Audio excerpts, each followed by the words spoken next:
Good morning, everybody. As we near the end of the summer, I want to take a moment to talk about territory battles, omicrons. I know that this can be a decisive topic. There are players that feel that you should only ever apply GAC omicrons.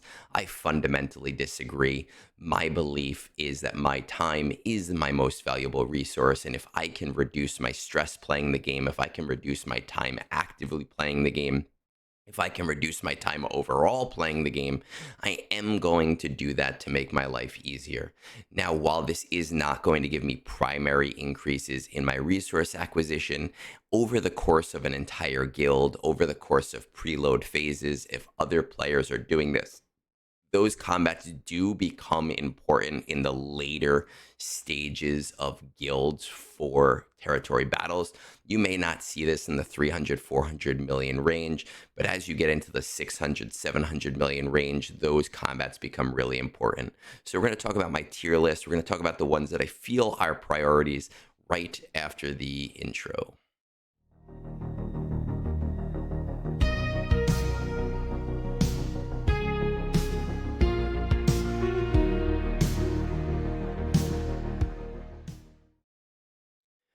All right, so here we have every territory battles Omicron in the game, starting up here on the top left with Rolo, ending all the way here on the bottom left with Finn. There is no rhyme or reason to these pictures. They are randomly assorted, and obviously we have three for Mr. Cal Kestis here in the middle. Before we get into each list, I want to clarify that I have very meticulously and specifically named my tiers because they don't necessarily have to do with how good or bad the Omicron is. We're talking about whether or not it makes sense to apply the Omicron. And what I mean by that is that when I apply a territory battles Omicron, I want to make sure that it's for a team that I am willing to eventually take to Relic 9. Now, I might not take them to Relic 9. 8 months might go by and something might change, and I may have to pivot and choose something else. But it is a team that I look at and say, yeah, I'm okay with bringing these guys up eventually. I don't want to apply Omicrons based on, light side Geonosis, dark side Geonosis, if your guild is still doing those things. I don't want to apply Omicron specifically based on phase 1 of Rise of the Empire. Omicrons are a limiting resource, so we don't want to spend them willy-nilly. Now, if I am in a 400 million guild and I spend an Omicron on a character that eventually I'm going to take to Relic 9, then that's fine.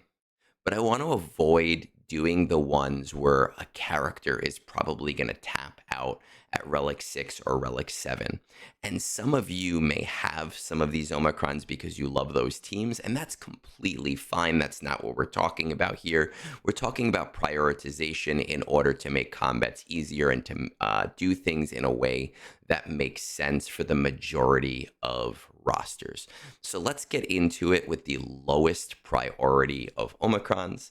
That's here on the left, starting with Huyang. Now, Huyang is part of a GL team for Ahsoka, and that would normally put this in the high end because it is a team that you would fundamentally want to bring to Relic 8 or 9. However, as of right now, going into Ring of Kafrene and the Day 5 Relic 9 planets, I know that those combats are relatively easy for that team without the Omicron, making this what I call a trap Omicron. It's one that looks fundamentally good. It is fundamentally good for a good team, but the team is capable of doing the combats without it. We see the same thing here with Gamorrean Guard, right? Jabba the Hutt has a Hutt cartel, Jabba the Hutt node in each of the neutral territories. I know I said Hutt cartel. That's just because that's his team composition, but Jabba is the only required unit for those nodes. This is not a character you're going to bring to Relic 9. Jabba is easily able to do all the way up to Vandor, which is a Relic 9 planet. There is no need for the Gamorrean Guard Omicron. Moving into Probe Droid, I know that Probe Droid has some niche uses when it comes to Dathomir, but again, this is a character that you're going to want to keep as low as possible. I believe you need it I don't even know. You need it for one of the galactic legends, but not very high. And it is a Relic 6 platoon. But if you are platooning this character and you're not using it anyway, we then move down into Karth Onasi. Karth's team is a mixed team, and those mixed battles are some of the easiest ones in all of territory battles. There's really no need to get the Karth Onasi one. And then we have Mr. Cassian Andor. Now, Cassian Andor's is kind of a disappointment because, in theory, this looks really fun. He disguises himself as different characters. Unfortunately, when it comes to Rise of the Empire, Magma Trooper is not very interesting for that team, and it doesn't really do much for him. There is a Relic 9 node for Cassian Andor. I think it is on Ring of Kafrene. It might be on the planet afterwards. But in 2025, I don't feel it is a priority team, even if you are getting to that node. There are other more important teams to go after right now. And then we have the unfortunate case of Finn's leadership. In the old days, in Lightside Geo, this was an amazing, amazing Omicron. People swore by it. It is solid. It does really well in Rise of the Empire, but it is for a team that you're probably going to tap out at Relic 7. Okay, if not earlier than that. While it is good, it's not a team that most people are going to say, let's bring this a little bit higher. And that's what puts it in our lowest priority tier. Moving on to our next tier, Think Twice in 2025. These are pretty good Omicrons that have some situational uses, but you can probably pass on them now. The first is Rollo. Just like Finn, this is a really solid Omicron that really allows Rollo's team to do super, super well in Rise of the Empire, as well as in Lightside Geonosis. However, once again, these are second-tier rebels that most people are not going to want to bring to higher levels. The same, unfortunately, with my stan here, Kyle Katarn. I love this character. I applied this Omicron right away. I swore by it a year, 2 years ago, because it allowed me to auto a lot with Jedi Master Luke. But it's not an Omicron that I felt has been necessary for me as I've moved higher up in the tiers. And it is a character that most people are not going to bring to Relic 9, which means that players like myself end up platooning this character on their regular. We move into Tarpals, which is once again an Omicron that I love, and once again an Omicron that I have. It allows the Gungans to auto just about every node that I've tried them on, even on Ring of Kafrene, a level 5 Relic 9 planet without platoons. Unfortunately, because the Naboo raid is over, there really isn't much use or need or necessity for players to bring that team to Relic 9. If you do have them at Relic 9 already from Naboo, it is one that I highly recommend as being very useful. But as we get further and further away from that raid, we're going to see more and more of a niche case where players do not need to apply this. Next, we have our early game Omega. This is again an Omicron that came out relatively early. This is one that it seems specifically for the cam mission in Lightside Geo. I have seen it have some use in Rise of the Empire. However, the Bad Batch is a team that the majority of players leave at Relic 5. Which makes it not an important Omicron to use. I do know that it does allow for her and the old Bad Batch to be used on Zepho, but again, if you take them to Relic 7, it's going to be a niche case, and the majority of players are not going to do that. Down here on the bottom, we have Cal Kestis' final special. I believe it's Impetuous Assault or something like that. This is very niche. Cal does not need all three of his territory battles Omicrons, and arguably, this is the least important of the three. I do have two out of the three of them. This is the one that I skip, and I just do not feel like I am losing out on anything by not having it. We're going to move into our good Omicrons, but with some situational uses you may want to reconsider. Starting out with Paz Vizsla. This thing is an Ayn Rand novel, which is a saying you guys probably realize that I like to say quite a bit. Paz's Omicron allows him to do the Bo-Katan mission at Relic 9 on Mandalore, and that is relatively valuable for some players. I think that right now in 2025, 95% of players are not going to need this. We may see this move up a tier next year when more and more teams are moving into that R9 tier. But I think that this is an upper echelon uh, Omicron that you really only need if you are in a 700 million plus guild. Everything else that you would do with Paz, which would fundamentally be neutral territories, you do not need the Omicron, and honestly, you do not need the team. We can move down here into Cal Kestis for his Whirlwind Assault. Now, this is an ability that makes the Zepho unlock mission fundamentally so much easier and less dependent on RNG. If you have very specific modding, you have no need for this. If you want to have a more reliable battle, a less stressful battle, this is one to apply for some peace of mind. I have applied it. I am happy with it. I do understand fully when other players don't do this one. Moving down to Cal Kestis's leadership ability, this is one that you cannot use for the Zepho unlock mission. However, it does allow for the Jedi team under Jedi Knight Cal Kestis, and I typically will throw Jedi Knight Cal with JML and Jedi Knight Luke.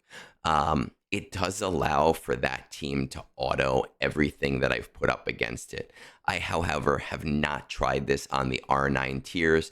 I have not seen or heard any news about it at the R9 tiers, so I really want to keep this down at good but situational, specifically because this is, again, a character that most people are probably going to stop at R7. I can see this ability moving up in tiers next year, depending on how difficult those missions are. And finally, we have Oppo's Omicron. And this is a tough one because a lot of players applied this under the assumption that it would allow for Tarkin and the clones to work together, since Vader and his old team already did fundamentally amazing in territory battles. So the thought process for a lot of players was to have another dark side team outside of Vader, and then to use Vader as they already were. Unfortunately, Tarkin does not work super great in territory battles.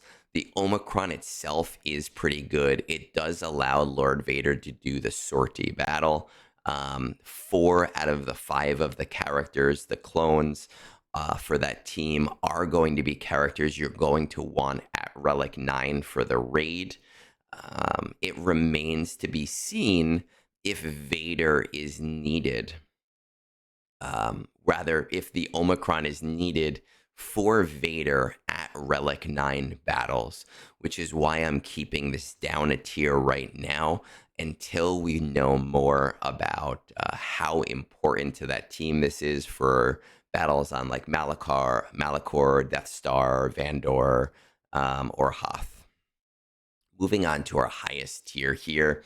These are the Omicrons for characters that you're going to want to take to Relic 9 anyway. Marok is one of my favorite Omicrons in the game right now. Shit just explodes when you have this on an Inquisitor team. Now, Inquisitors have special missions in a lot of the phases on the dark side planets, which means they are a team that do very well, and they are a team that you are going to want to bring to Relic 8 and Relic 9. They may not be a priority for you right now, but this does a couple of things. It makes every battle with Inquisitors end in like under a minute, which is highly preferable to 10-minute slogfests. And it allows you to do the Riva mission without having to remod if you have Riva already. Now, some of you may think, well, like, what's the point of doing that? Shard shop currency. But again, I use this on all planets. I've seen this used on Haven. Things explode. It is high class. I have it. It is a ton of fun. We then move into Wrecker Mercenary, and Wrecker Mercenary becomes a high priority one because New Bad Batch is a featured team for the Order 66 raid. And being a featured team, it is a team that a lot of players are going to consider bringing to Relic 9. I have the Omicron. I do not have the team at R9. In our Territory Battles library, we already have quite a log of this team doing work on Mandalore, doing work on Ring of Kafrene. I'm not sure if we have anything for Vandor yet. That might be a little bit more interesting. But effectively, this team works all the way through Relic 9, and it is a team that you want to bring to Relic 9 anyway, at least for now. We then move into Enoch, and Enoch is an interesting one because 3 out of the 5 characters on this team you're going to bring to R9 for the ROI from the Peridea Patrol assault battle. What you do from there is up to you. I have personally chosen to do DTMG as well as Dark Trooper. Now, Dark Trooper is not the smartest choice. I chose it for a different reason that is not important for this specific battle. I would probably choose something like Stormtrooper or Scout Trooper if you wanted to get the most out of this. Now, the nice thing is that this is on Enoch's unique, not his lead, which means that for the first 3 days of territory battles, I use it under an Enoch lead, and I take DTMG out and I throw Scout Trooper in. And then on the last 3 days, so days 4 to 6, my guild does Mandalore for 3 days. I throw it under a DTMG lead. I throw in those 3. I throw in Dark Trooper. Again, not the best option. I chose it for a completely different reason. And I do very well on the Mandalore DTMG mission. It is not 100% success rate, but I do think that if I used Stormtrooper or if I used Scout Trooper instead of Dark Trooper, it would be a much higher win rate. And then finally here we have Depa Balaba. And just like the ones are higher up on this tier, Depa Balaba is a high priority Omicron for 2025 because you're going to want to take her, Temple Guard, and Jedi Master Mace Windu to Relic 9 for the raid anyway. And this allows the team to just shred faces throughout territory battles all the way up through Vandor and Ring of Kafrene. I haven't seen anything higher than that. You are going to need a whole Vanguard team. Jocasta Nu is a really good option there, and I've seen a lot of people throw Ayla Sakura in as their 5th, and the team just obliterates everything in their path. So those are going to be your Omicrons that I suggested this year, especially if you're in the higher end of the game right now. Now we have 2 more, which I'm going to call unknown priority, and those are our pirates. I am going to give what I believe to be the truth on these 2, but that can fundamentally change based on what we actually see. I think that both of these Omicrons are going to end up being relatively low priority. Now, Quiggled's Omicron is for the mixed team with Maz Kanata, and you can see that it wants no Galactic Legend allies or it gets turned off. But again, the problem is that those mixed level missions are already relatively easy compared to the rest of territory battles, which means I don't think this is going to be a team that the majority of players are going to invest far enough in where they're going to see a useful return from the Omicron, especially with them not becoming free to play farmable for another couple of months, which is going to put us about halfway through the raid cycle and have people questioning whether they want to take them to R9. Now, with Vane's Omicron is for Pirate King Hondo Anaka, and there is no Galactic Legends clause in the Omicron. And I'm thinking that because this will almost definitely also be used on the mix level, that we're not going to see a necessity for having it, and that Pirate King Hondo Anaka is going to do just fine without it. Now, if this Omicron allows or unlocks the ability to do things like the sortie mission or like R9 on Malachor, that's a completely different story. I just think that the team itself is going to do just fine without it. We'll talk about it more next year as we see what it looks like. So those are all the territory battles Omicrons that are in the game. Those are my tier lists. That is how I would value them based on looking to the future, based on what the game looks like here in 2025. I am curious what you guys think. I'd like to hear from you in the comments. I like to hear other situations based on your own roster. So let me know. And I hope this was helpful, and peace out. Have a great rest of your day.